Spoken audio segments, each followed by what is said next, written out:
Sayyidina Ali, Hasan, Husain, Fatimah. Abu Bakar, Umar juga tidak disebut. Ini ku amaliyai wong NU. Mbuh kaya orang mudeng ngono diomongi ngene iki. Ngapunten, pangapunten. Nah, termasuk sekarang kredibilitas kiai juga dipertanyakan. Terlebih para penceramah. Ini sedang diusulkan ada sertifikasi penceramah. Kalau nggak ada sertifikat nggak boleh naik di panggung, termasuk pemimpin majelis sholawat harus bersertifikat. Lebih-lebih gelar Gus, wah rame nih ndak karu-karuan. Halo, ada Gus, ada Agus, ada Gus-Gusan, ada Agus-Agusan. Yombo, ini hari yang namanya Agus itu kok ujiannya berat. Halo. Nah, setahu saya ini yang disebut Gus itu putranya kiai, keturunannya ulama, jadi bapaknya kiai, mbahnya kiai, buyut-buyutnya kiai, terus bisa ngaji, bisa mewarisi keilmuan dari orang tuanya, mbah-mbahnya, buyut-buyutnya. Ngono lho. Halo. Niku sak ngertos kula. Di Indonesia ini sebutan Gus itu untuk zuriyahnya ulama, putranipun kiai, saged ngaji, ngalim, menguasai berbagai macam disiplin fun dan keilmuan gitu. Makanya kalau saya klasifikasi, ya ini pendapat saya pribadi aja, jadi ibarat emas, Gus itu ada yang 24 karat. Jadi Gus 24 karat, bapaknya kiai, mbahnya kiai, buyutnya kiai, dan memang dia bisa ngaji. Ngono. Ada Gus 12 karat, aslinya bukan putranya kiai, tapi diambil menantu sama kiai. Akhirnya dia dipanggil Gus, sebab jadi menantunya kiai. Itu Gus 12 karat. Jadi maaf, ibarat emas, ada Gus yang 24 karat, ada Gus yang 12 karat, ada Gus yang hanya sekarat. Loh, maksudnya nggak sampai 12 karat gitu loh. Nah, kalau saya nggak mau saya dipanggil Gus, ngono. Kiai saja saya nggak mau. Kenapa? Demi Allah, saya sama sekali nggak standar kalau dipanggil kiai. Mulai dulu saya nggak pernah mau. Ya salahin wong-wong wae sing nyeluk. Menyandang gelar Gus itu nggak ringan, berat. Saya nggak mau dipanggil Gus dari dulu.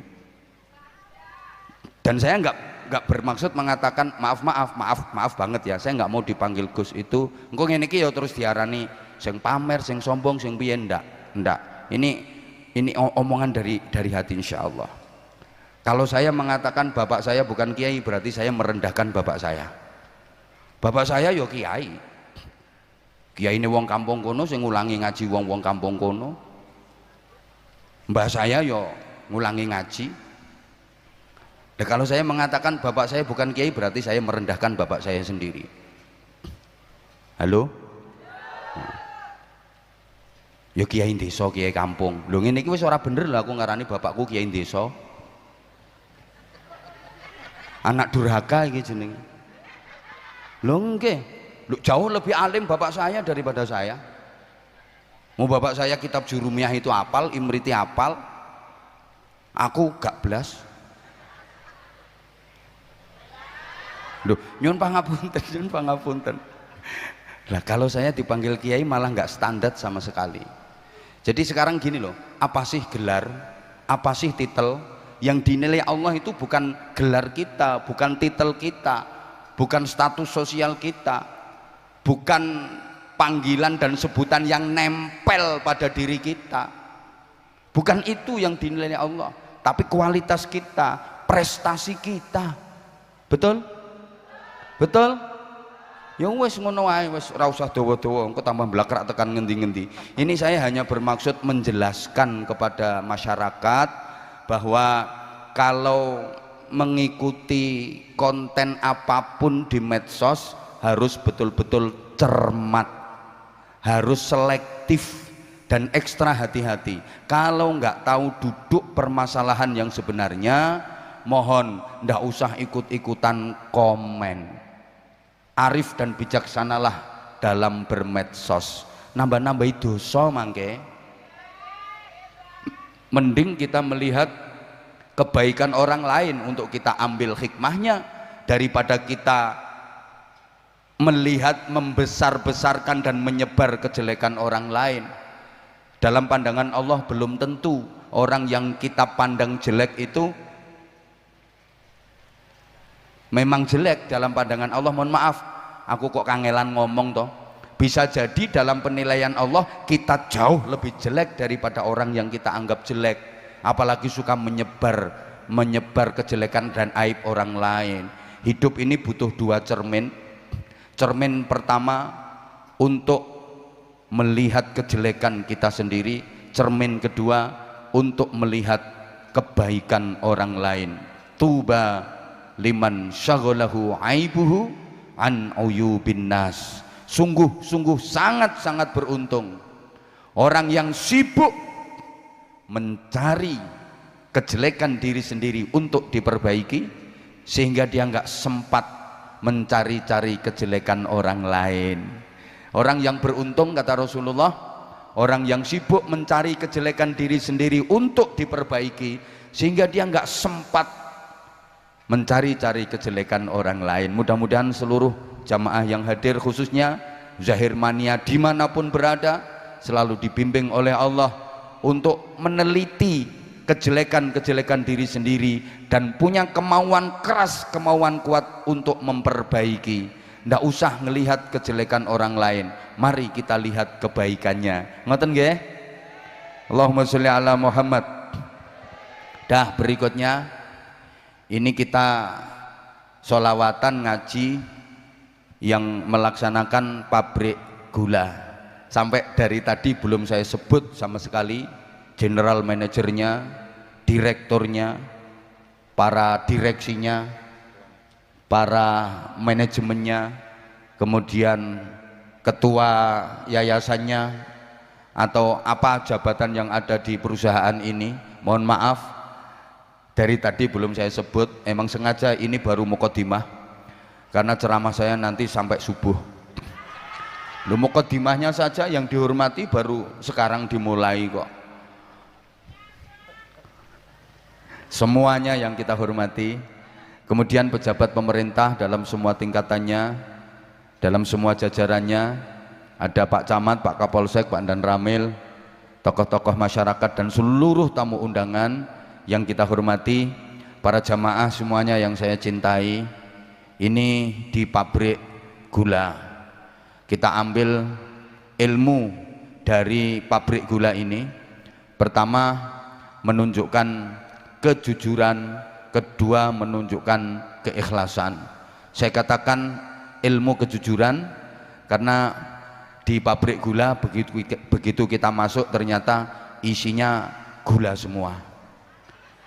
Bener, maka pantas disebut pabrik gula karena begitu kita masuk pabrik isinya gula. Saya itu pernah diundang ceramah di PT Gudang Garam, isinya mbako tok.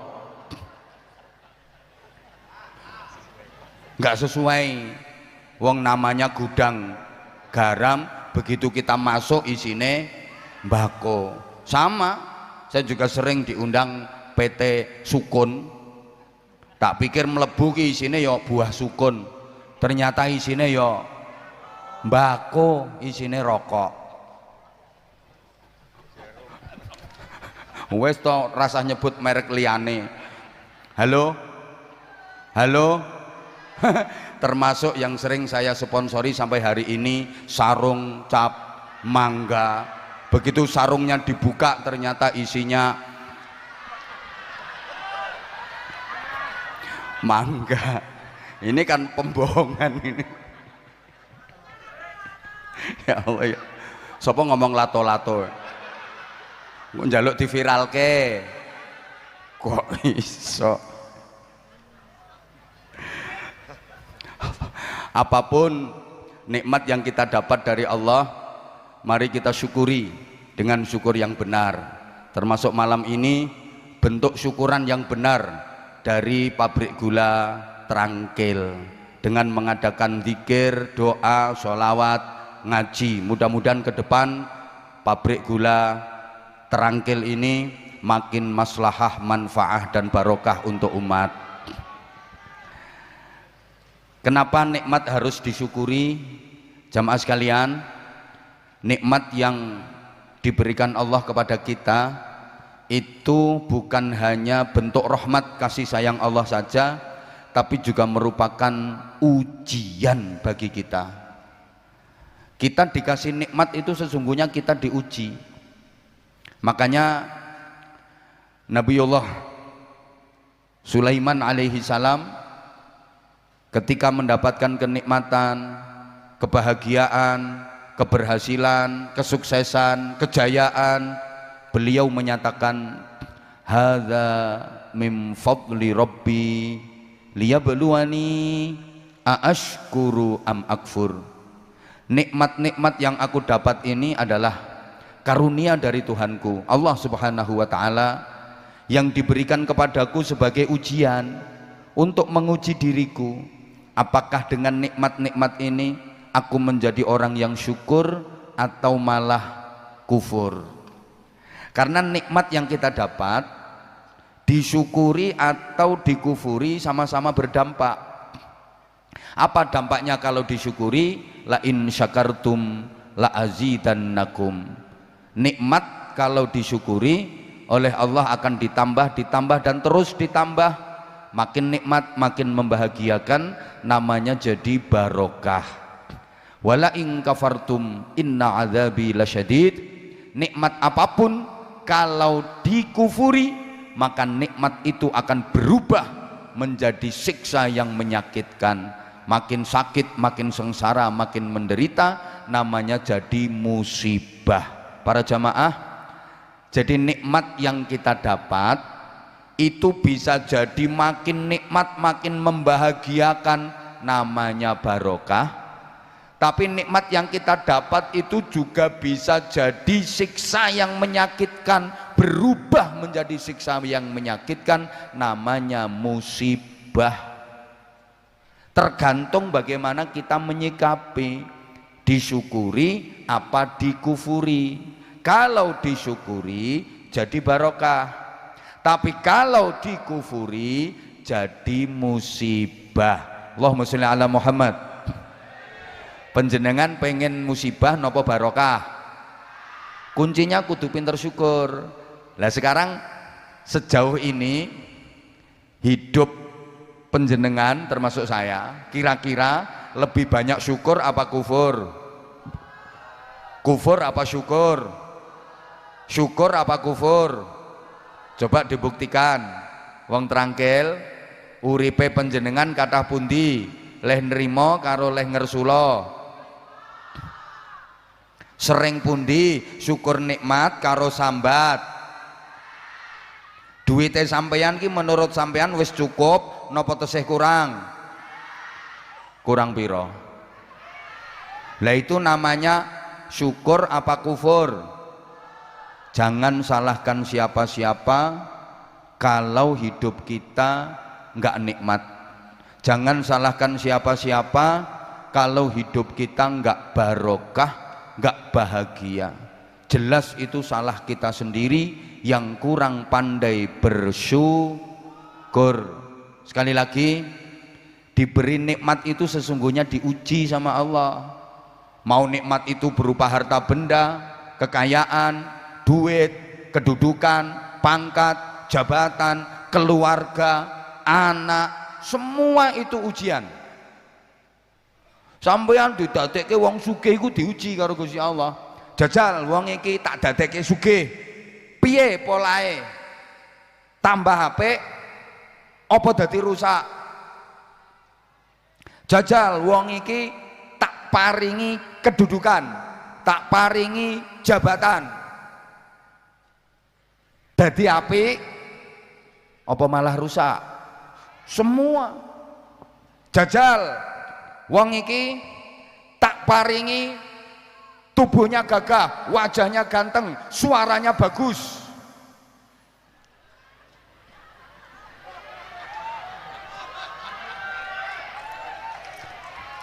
gak usah kelirak-kelirik, diberi tubuh gagah, wajah ganteng, suara bagus, ini juga ujian. Dijadikan modal kebaikan apa dijadikan modal ketidakbaikan? Aku gak wani ngomong keburukan, ketidakbaikan, ngono lho. Ujian ini, ujian. Mending sing elek-elek ngene iki, wajahnya tidak mengandung fitnah.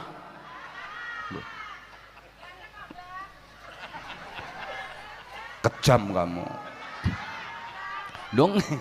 Lho ngapunten, diparingi ilmu dadi wong alim, ujian dinggo apa ilmune, dan seterusnya dan seterusnya dan seterusnya. Nah tentu kita pengen barokah, karena barokah itu yang bikin bahagia, dan barokah itu yang mengantarkan pada kenikmatan. Allahumma sholli ala Muhammad. Pengen nikmat bu nggih? Nggih, nikmat itu bahagia dan itu barokah. Ngapunten, sampeyan jangan salah paham. Nikmat itu enggak harus enak. Kadang-kadang nikmat itu sakit. Nikmat dengan enak itu beda banget. Mbok ora digatekke aku kok. Nikmat karo enak kuwi ora padha. Saiki tak tanya saja biar lebih mudah memahaminya. Soalnya ketoke sing tak omongi iki wonge ganteng-ganteng, ayu-ayu, tapi aku gak ngomong ngono, viral engko. Halo? Halo? Ayo saiki dijawab, ngapunten, untuk membuktikan bahwa nikmat dengan enak itu beda. Jawab nggih? Sing buanter nggih? Makan di restoran mewah karo makan di tengah sawah luweh enak pundi? Nah, mesti jawabnya tengah sawah, soalnya potonganmu ra tau no restoran. Wes, ayo aku ngomong potonganmu nanti viral no. Soalnya jenengan mboten nate ten restoran mewah, mulane ra iso bedakne.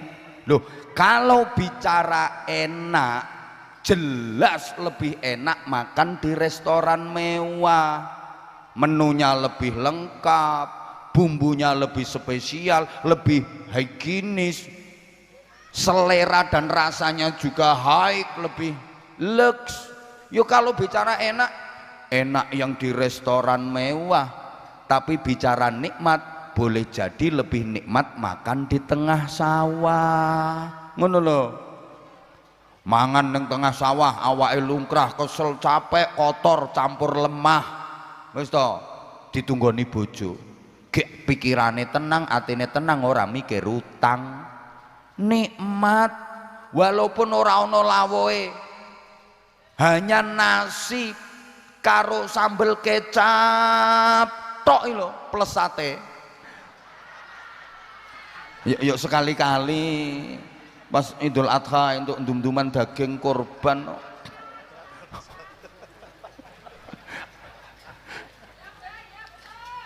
Loh betul ngakoni. Ya wis ora usah sate. Sego karo sambel tok lho iso entek-entekan, ora mikir utang, pikiran tenang, atine tenang, ditunggoni bojo. Masya Allah, entek-entekan. Turah segone tambah sambele, turah sambele tambah segone, turah segone tambah sambele, turah sambele tambah segone, sambele entek, segone isek, cidukne linet kok ngisor lho. Campur uget-uget nikmate ra karuan. Kampleng wong lho ora krasa. Lah yang makan di restoran mewah kae kadang-kadang ra iso nikmat. Mergo pikiran dan hati orang tenang, dioyak-oyak utang, diuber utang. Menunya spesial, lengkap, baru entuk 2 sendok diulu. Sendokan ketiga keselek. Soalnya ndek ini krungono wong watuk teko mburi. Suarane persis wong sing diutangi. Ayo maneh saiki, iki mesti iso jawab iki. Tidur di spring bed karo tidur di pring kriet enak pundi? Oh iso jawab saiki wesan. Jelas enak di spring bed, mentul-mentul, mendut-mendut. Tapi soal nikmat beda. Boleh jadi lebih nikmat tidur di pring kriet. Turune nono pring kriet, teko galer iki lho, pakune teng serongat. Di arep mapan turu ki gegere kecepit galar, kecantol paku. Tapi begitu tidur lelap, mimpine rekreasi, tamasya, mlebu restoran, seneng. Lah sing turu nggone spring bed mentul-mentul mendut-mendut kae ngipine kelelep, diberki gendruwo, lara, ngono lho. Jadi maaf, ini saya bermaksud menggambarkan bahwa nikmat itu nggak harus enak, kadang-kadang sakit tapi terasa nikmat. Oke, ibu-ibu, mbak-mbak, tolong yang kenceng jawabnya. Dicubit loh, dicubit, sakit apa sakit? Sakit apa sakit? Sakit. Tapi kalau yang nyubit orang yang dicintai, nikmat gitu loh. Kalau sakitnya sih sakit, tapi terasa nikmat. Kenapa? Karena yang nyubit orang yang dicintai. Contoh, kamu dicubit sama aku. Ya sakit, tapi kamu ngerasa nikmat karena yang nyubit kan orang yang kamu cinta. Nganti siwel nih loh, ora ditambani, malah dibeset, diambak-ambak nunggu kenang-kenangan. Ketemu kancane dikandani, mbak gitu, mbak dijiwit Abah Anza. Udah, sekarang tak tanya jawab, sing banter lek gak banter aku wes. Ibu-ibu, mbak-mbak, khusus ibu-ibu, mbak-mbak, sampean tadi nyampe sini jam berapa?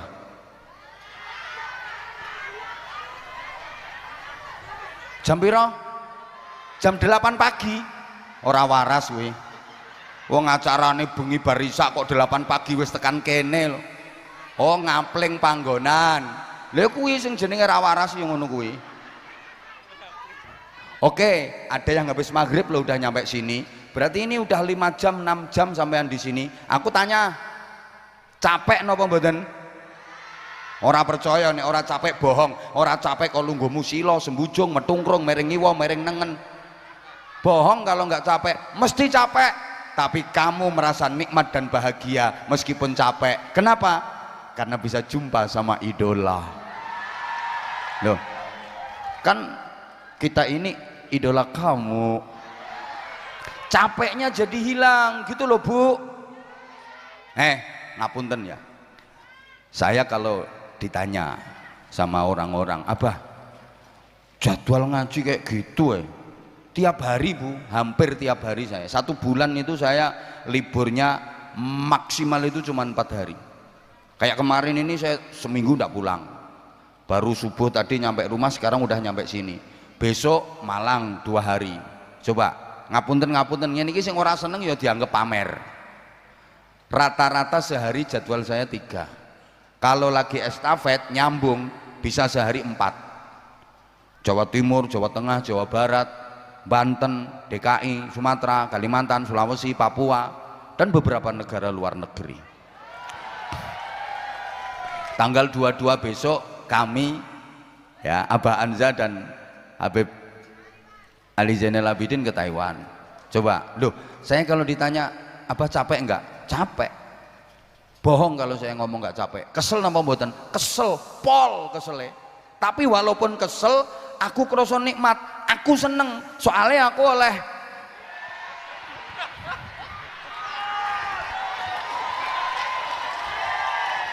kondisikan lehmu ngomong. Kok iso duwe iki lho. Duwe iki ya penting.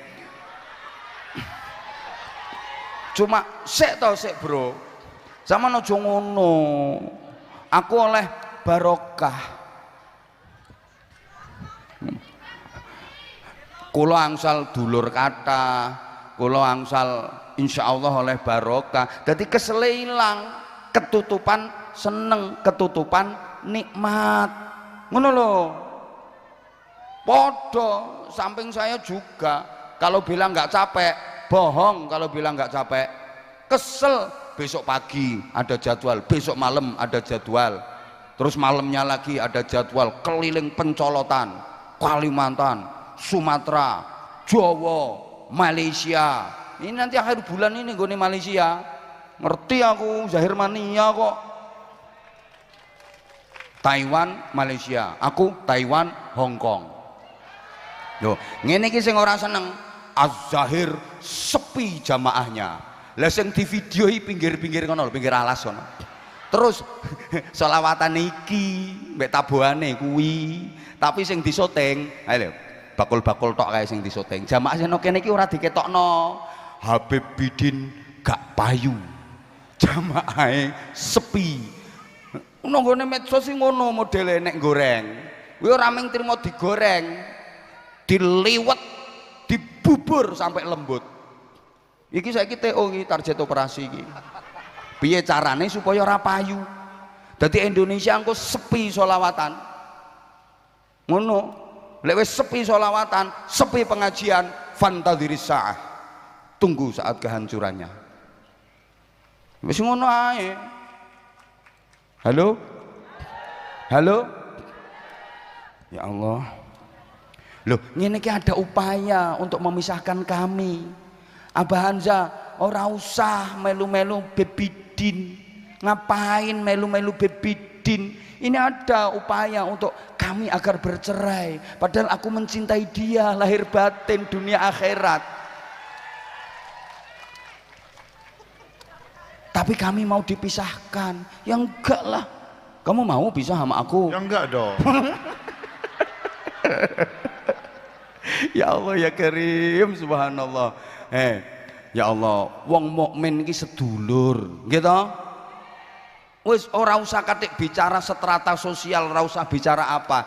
Podo islame, podo imane, ayo sing rukun, ayo sing kompak gitu loh. Maksud kula, ya Allah, ya Allah, ya Allah. Wong al mukmin akhul mukmin niku kabeh yo ngerti. Dah. Aku ngene iki yo sampai bingung aku. Aku ngombe kopi ora usah ngenteni perintahmu. Wes lagi tak kei bukti bahwa nikmat itu enggak harus enak. Nikmat itu kadang-kadang sakit. Sorry ibu-ibu, hamil bu, hamil, garbeni, bobot. Bahasa Inggrisnya the meteng. Sakit napa mboten bu? Capek mboten? Payah mboten? Yo sakit, yo capek, yo payah. Tapi tergantung yang dikandung anaknya siapa. Kalau yang dikandung anak suami yang dicintai, nikmat. Tapi kalau yang dikandung anak hasil arisan, ngono lho bu, orang hamil itu sakit tapi terasa nikmat. Buktinya kadang tengah malam bayinya nendang-nendang perut, teyel-teyel, nyunjek-nyunjek, sakit tapi si ibu ngerasa nikmat. Buktinya suaminya tidur dibangunin, mas tangi mas, kilo mas proyek garapannya sampeyan mas polai.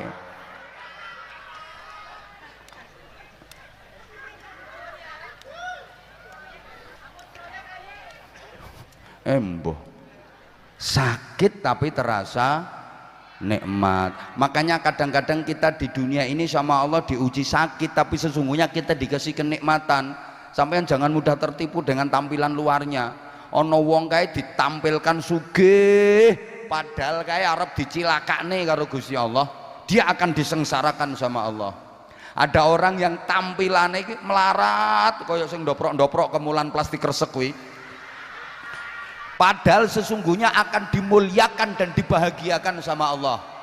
Ini hanya tampilan dunia, maaf, belum tentu yang di atas panggung, yang gagah-gagah, ganteng-ganteng ini lebih baik, lebih mulia dalam pandangan Allah daripada yang doprok di bawah-bawah itu. Ini hanya kelihatannya saja. tampilan di dunia sepertinya yang di atas panggung ini lebih baik, lebih mulia, lebih terhormat. Duh, ini cuma tampilan, sorry. Belum tentu yang di atas panggung ini lebih baik daripada yang doprok di bawah-bawah. Bisa jadi yang doprok di bawah itu lebih jelek.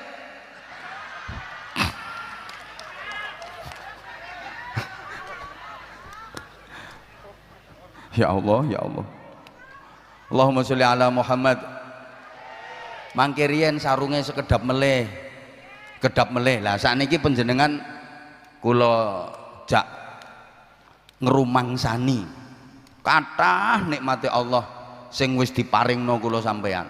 Setidaknya ada 7 macam nikmat yang sudah diberikan Allah kepada kita yang sering tidak kita sadari. Maka 7 macam nikmat pemberian Allah yang sudah kita dapat, mari kita sempurnakan agar menjadi 10. Artinya 7 macam nikmat ini harus kita jadikan modal untuk menggapai 3 nikmat penyempurna supaya jumlahnya jadi 10. Kenapa harus 10? Saya terinspirasi dari tembang Jawa karya para wali. Ada yang mengatakan Kanjeng Sunan Giri, ada yang mengatakan Kanjeng Sunan Kalijaga. Judulnya Lerilir. Tembang Lerilir itu diakhiri dengan kalimat do surao surak hore. Itu filosofinya apa? Kalau tembang Lerilir itu diakhiri dengan do surao surak hore, maka hidup kita juga harus diakhiri dengan surak hore. Surak hore itu simbol gembira, simbol bahagia. Karena surak hore itu bertepuk tangan. Namanya tepuk tangan itu simbol kegembiraan, simbol kebahagiaan. Maka hidup harus surak hore, jangan hanya awe-awe. Kalau surak hore itu bertepuk tangan, kalau awe-awe itu bertepuk sebelah tangan. Orang awe-awe kan cuma tangan siji, nggih napa mboten? Ya Allah, kok kaya ora paham ngono tak omongi. Diulang, surak hore itu simbol gembira, bahagia. Mergo surak hore kuwi bertepuk tangan. Kalau awe-awe simbol sengsara, menderita, nelangsa. Karena awe-awe itu hanya bertepuk sebelah tangan. Lah kita harus bisa surak hore, gembira, bahagia. Surak hore sama dengan tepuk tangan. Tepuk tangan bahasa Inggrisnya the keplok. Orang tepuk tangan itu kedua tangannya beradu sehingga 10 jari ketemu. Maka nikmat 7 harus jadi 10, disimbolkan dengan surak hore, keplok, tepuk tangan, 10 jari ngumpul ketemu kabeh. Makanya ketika kita berdoa kepada Allah, kedua tangan menengadah, 10 jari semuanya menghadap ke atas, simbol permohonan kepada Allah. Dadi jenengan leh ndonga niku kedua tangannya ngatong ngeten, terus 10 jarinya menghadap ke atas semua, simbol nyuwun dateng Gusti Allah. Soalnya ana wong ndonga mboten ngatong tangane, driji 10 mboten madhep mendhuwur ngene. Ya Allah, berikanlah kepada kami ya Allah, ngene. Ana sing model ngono kuwi. Lah itu namanya bukan surak hore. Allahumma sholli ala Muhammad. Oke, udah. Apa 7 macam nikmat yang sudah kita dapat sebagai bekal untuk menyempurnakan jadi 10 tadi? Ringkes-ringkes saja. Kalau pengen yang lebih detail ya kapan-kapan kalau syukuran tutup giling lagi, ngundang lagi. 7 macam nikmat itu sandang, pangan, papan, kendaraan, anggaran, keselamatan, kesehatan.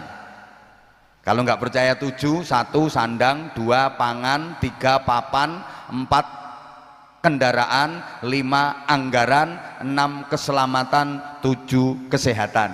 7 kata akhirannya an semua. Ini nggak gampang, makanya yuk Larang, kata-katane kuwi lho sing larang. Angel. Ayo tak singkat ya. Pertama, sandang. Mboten enten wong kangelan nyandang saiki. Kalau orang dulu banyak kangelan sandang. Orang dulu itu bisa beli baju baru nunggu bodo. Kalau nggak bodo, nggak lebaran, nggak punya baju baru. Betul? Itu saja kalau anaknya orang kaya.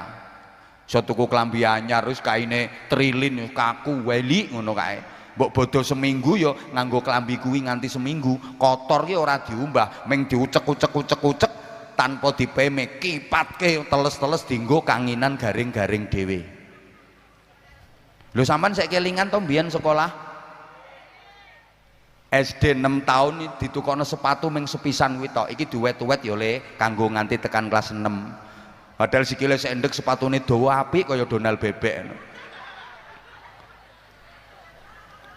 Biyen leh kalau orang sekarang ndak ada orang susah nyandang itu ndak ada. Saiki klambine api-api dan untuk beli baju baru sekarang ndak usah capek-capek ke pasar, nggak usah repot-repot ke toko, cukup duduk manis di rumah, baju datang sendiri. Betul? Wes ora ana sing kangelan sandang. Wong wedok apa meneh? Wong wedok siji ku jilbabe tok 270. Kuwi jilbabe tok urung behane. Wong wedok aku sedina metu ka omah ping 5 ya ganti klambi ping, ganti jilbab ping, ganti sandal ping, dan seterusnya wis. Nomor 2 pangan. Saiki ora ana wong kangelan mangan. Nek biyen kathah tiyang kaliren saestu. Ngapunten, biyen mangan sego putih lawuh daging kuwi ngenteni slametan. Mangan lawuh dadar telur goreng ngenteni ndok kopior. Dadi lek duwe pitik anggrem ku dienteni netese, kapan ora netes kopior diincengno srengenge sak apike otok-otok didadar goreng ning wajan, diambak-ambake ndoke siji glepunge 2 kilo. Diambakno tipis wong sak jero omah wong 12 diiris dadi 12. Biyen saiki lho jenengan pengen menu makanan model apa kelakon, ndak ada wong kaliren, ndak ada wong kekurangan pangan. Ngapunten, biyen akeh wong loro mergo kurang mangan, saiki akeh wong loro mergo kakean. Nggih mboten? Mulane wong loro biyen ki nek priksa ning dokter karo doktere diomongi, mangan sing akeh, panganan kuwi tombo. Pahit-pahit dipeksa, dipangani akeh, langsung waras wong penyakite mergo kaliren. Pakane akeh waras. Saiki lek ana wong priksa ning dokter, aja mangan ngene, aja mangan ngene, aja mangan ngene, aja mangan ngene, encene apa-apa mbok emploki kabeh kok. Nggih mboten? Ngono.